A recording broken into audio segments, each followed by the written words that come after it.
Many of the recent shootings in the US as seen throughout the country have been linked to racism. And worryingly enough, the US is seeing increasing number of racially motivated acts of gun violence. Douglas Sloan, vice president of the NAACP, claims the US roots in systemic racism are to blame for the uptick in violent race crimes we see today. Does mass proliferation of guns in the United States allow people that perpetrate hate crimes to be more deadly? Absolutely.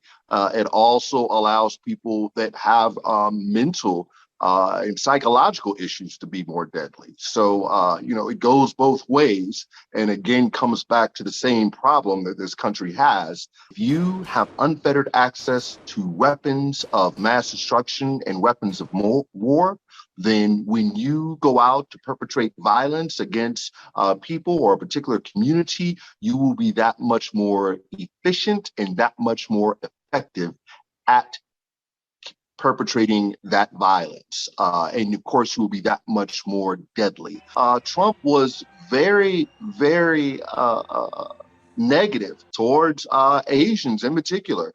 And many of his supporters from some of those states that were called red states here that voted Republican, many white people took up that mantle of hatred towards Asians, the COVID pandemic, of racial animus and violence toward Asians. And Trump seemed to spur that on. So I can see how that became a real, I understand and I see how that became a real problem here in the United States and some to a lesser extent in other countries around the world. And obviously Trump was not doing anything to it.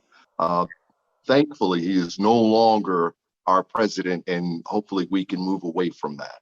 This country was founded on the institution of slavery. Remember, we're a very young republic. Only the Constitution ratified some 200 some odd years ago. The first settlers arrived on these shores in the 1600s. So we're very young, but this country got the jump on everyone because we had the free labor of slavery to mine all of these countries' resources. And then, of course, you cannot forget about the mass genocide of the Native Americans that were here when the European settlers, air quotes here, the nicest way I can put that word, the mass genocide of the Native Americans that were here. So, we really have a foundation of institutionalized racism in this country against Blacks, against Hispanics, against Native Americans, and to a slightly lesser extent against Asians that exists to this day. We see it in our institutions with our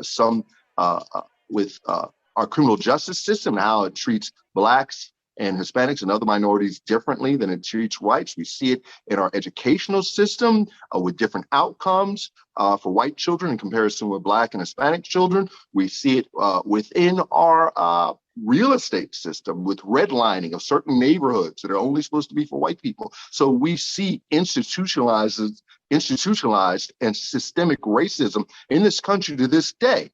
And it is one of this country's greatest challenges to be able to deal with the racism that is still alive and thriving in modern day society.